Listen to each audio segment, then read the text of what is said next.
quick video to show you how to install our hook covers for the Cybertruck. So they come in 3 colors. We've got red, sort of a yellow orange, and then just a black as well, which just kind of bulks out the look of the hook. They will install the same, of course, all very easily. They're made of silicone, so they don't stain. But the thing to watch out for, even though they look like essentially mirror images of each other, there's a little cutout here on this bottom area, and if you feel underneath the hook covers here, you'll feel some pretty heavy embossing where the part number is. So make sure you align it like that. So these little cutouts here, and just get that hopefully a bit tighter on camera. They go on the bottom, simple as that. And they just hook over just like that. So we always recommend, if you go through a car wash that uses brushes, rotating brushes, just pop them off real quick before you go through.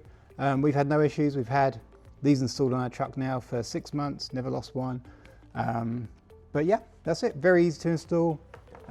Really good way to just enhance the front end of your Cybertruck. Thanks for watching.